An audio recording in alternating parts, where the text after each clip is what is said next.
C'est un nouvel épisode du feuilleton FECAFOOT MINSEP auquel on a assisté ce 28 mai 2024 au siège de l'instance fêtière. La réunion qui avait été convoquée par le secrétaire général de la fédération s'est transformée en un bal de chiffonniers. L'on se serait cru dans un marché de la place. Mais que se passe-t-il réellement au sein du football camerounais? Quelques jours des matchs éliminatoires des Lions indomptables, c'est un véritable cauchemar éveillé qui se vit entre la fédération et le ministère de tutelle.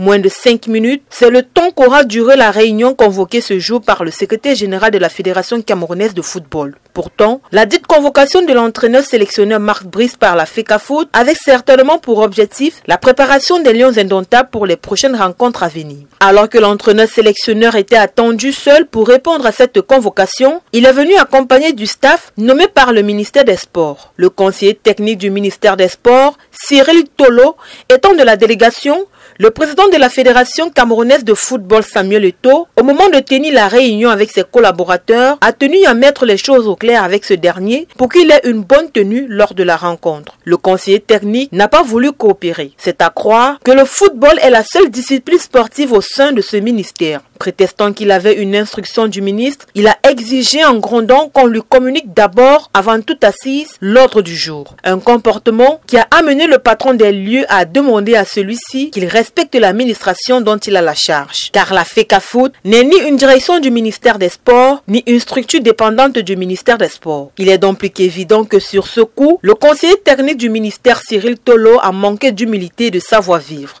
Parce que lorsqu'on arrive dans un service, le minimum de politesse voudrait que l'on respecte ceux qui y travaillent.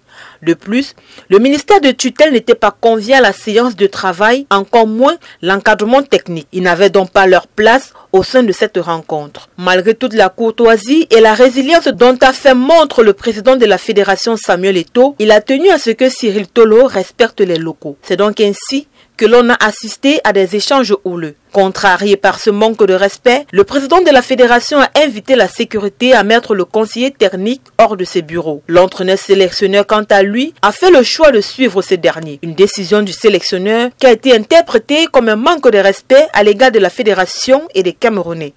Car comme l'a relevé le président de la fédération d'un ton ferme, il est le président de la fédération et ne saurait tolérer un manque de respect. De plus, lui, entraîneur ne saurait afficher pareil comportement dans son pays qui est la Belgique. Il a donc signifié à ce dernier qu'avec son départ, il ne sera plus convoqué par la fédération. Rappelons qu'à l'arrivée de ce staff, seul Marc Brice avait été autorisé à entrer à la fédération. Les autres étaient restés hors du portail, mais un bon conciliateur, le président de la fédération, venu quelques minutes après, a demandé à faire entrer tout le monde. Au vu de ces événements, le président de la fédération a demandé à ce que le comité exécutif de la fédération soit convoqué. Affaire à suivre donc.